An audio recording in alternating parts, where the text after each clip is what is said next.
Baik, Assalamualaikum warahmatullahi wabarakatuh. Perkenalkan, nama saya Farah Saran Pasya dengan NPM 24351. Jadi di sini saya akan mempresentasikan hasil tugas saya, yaitu tugas untuk membandingkan 5 metode dari SDLC atau Software Development Life Cycle. Jadi sebelum masuk ke perbandingannya, saya akan mulai dulu dengan pengertian apa itu Software Development Life Cycle atau SDLC. Jadi SDLC adalah proses terstruktur untuk mengembangkan sistem atau perangkat lunak yang membantu menghasilkan software berkualitas, meminimalisir kesalahan, dan mempermudah pengelolaan proyek. Jadi dalam SDLC ini terdapat beberapa tahapan umum, yaitu yang pertama adalah perencanaan, menentukan tujuan dan ruang lingkup proyek secara jelas. Lalu ada analisis, mengumpulkan dan menganalisis kebutuhan sistem dari pengguna. Dan yang terakhir adalah desain, menyusun arsitektur sistem yang memenuhi kebutuhan pengguna. Lalu metode SDLC ini adalah pendekatan atau model yang digunakan untuk menjalankan tahapan SDLC dalam pengembangan sistem. Setiap metode memiliki kelebihan dan kekurangannya masing-masing yang perlu ditimbangkan. Yang pertama ada metode waterfall. Metode waterfall adalah metode pengembangan sistem yang dilakukan secara berurutan dimulai dari perencanaan hingga pemeliharaan. Metode ini sangat terstruktur, mudah memudahkan pemahaman, tetapi tidak fleksibel terhadap perubahan. Lalu ada metode agile atau itu. Dalam SDLC, metode agile merupakan iterasi dan fleksibilitas. Memungkinkan tim untuk beradaptasi dengan perubahan kebutuhan proyek secara singkat, memfokuskan pada kolaborasi dan umpan balik berkelanjutan. Lalu ada metode spiral. Metode spiral menggabungkan pendekatan iteratif dengan analisis risiko. Di setiap tahap pengembangan memungkinkan untuk memodifikasi dan mengatasi potensi masalah sejak dini sehingga meningkatkan keberhasilan proyek.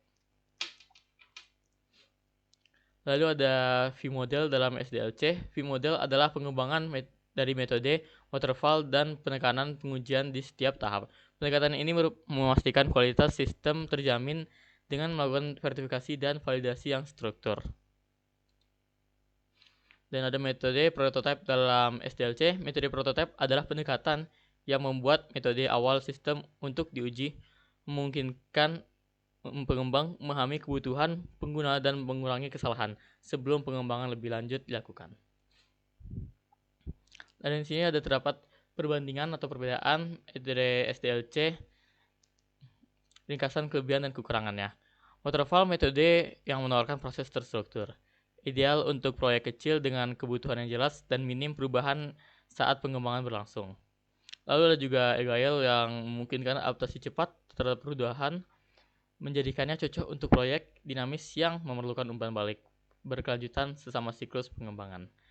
Dan ada spiral yang fokus pada manajemen risiko. Metode spiral sangat sesuai untuk masuk proyek besar, membutuhkan evaluasi risiko di setiap tahap untuk menghindari kesalahan besar.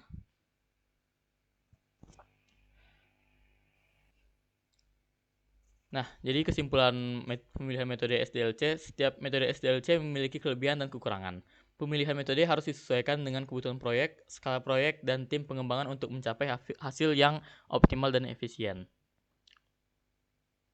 Contohnya seperti tadi ada metode waterfall, yang dijelaskan kalau waterfall itu adalah metode pengembangan sistem yang dilakukan secara berurutan dari tahap awal hingga akhir.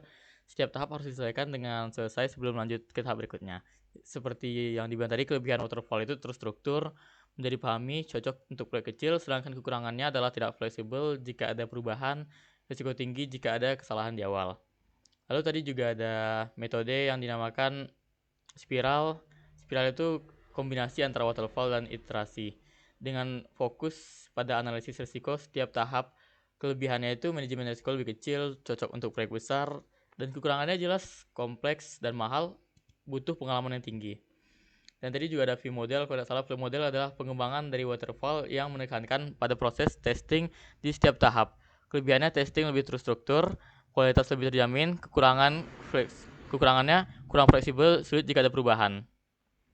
Lalu ada prototype. Prototype adalah metode yang menggunakan model untuk awal sistem untuk diuji sebelum dikembangkan untuk lebih lanjut.